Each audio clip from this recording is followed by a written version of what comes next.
Price load. ഇന്ന് ഭയങ്കര മഴയുടെ ഒരു കോളാണ്. എല്ലാം മൂടിക്കെട്ടിയ അവസ്ഥയാണ്. ഇപ്പോൾ സമയം 7:50 ഇന്നത്തെ ദിവസം നിങ്ങൾക്കൊരു അനുഗ്രഹമാകട്ടെ എന്ന് പ്രാർത്ഥിക്കുന്നു.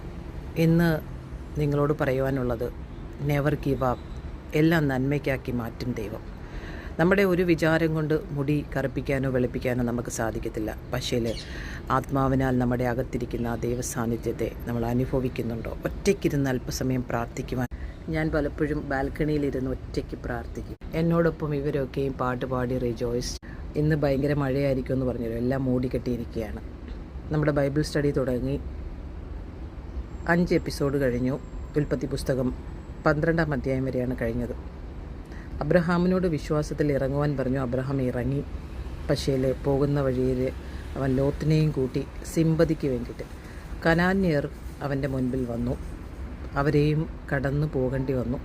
പിന്നീട് സ്വന്തം ഭാര്യയ്ക്ക് വരെ പ്രശ്നം വരുന്ന രീതിയിൽ അനുഗ്രഹങ്ങൾ വന്നുവെങ്കിലും ആ അനുഗ്രഹങ്ങളൊക്കെയും ആവശ്യമില്ലാത്ത അനുഗ്രഹങ്ങളായിരുന്നു.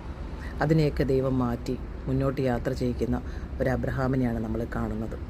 ഫറവോനെ ദണ്ഡിപ്പിച്ച് ഫറവോനിൽ നിന്നും തൻ്റെ ഭാര്യയെ വിട്ടുകൊടുക്കുന്ന ദൈവം. കൂടെ ഉണ്ടായിരുന്ന ലോത്തിനെ ഇനി ദൈവം മാറ്റും.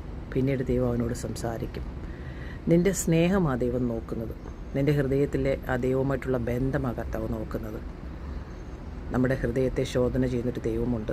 Never give. കൂരൊരു താഴ്വരയിൽ കൂടി നടന്നാലും നമ്മളൊരു അനർത്ഥവും ഭയപ്പെടുകയില്ല. കാരണം അവൻ നമ്മോട് കൂടെയുണ്ട്. നമ്മുടെ വായികളെ കടിഞ്ഞാനിട്ട് കാക്കുക. നെവർ ഗിവ് അപ്പ് എന്ന് പറഞ്ഞാട്ടെ. Make me A blessing Lord, make me A blessing. Hallelujah. ഒരു അനുഗ്രഹമായി നിങ്ങൾ മറ്റുള്ളവർക്ക് മാറട്ടെ.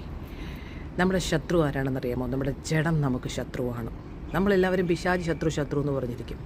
പിശാചിനേക്കാൾ വലിയ ശത്രു നമ്മുടെ ജഡമാണ്. നമ്മുടെ ഇഷ്ടങ്ങൾ, നമ്മുടെ ആഗ്രഹങ്ങൾ. നമ്മളൊരിക്കലും അതിനെ ജയിക്കാൻ ആഗ്രഹിക്കുന്നില്ല.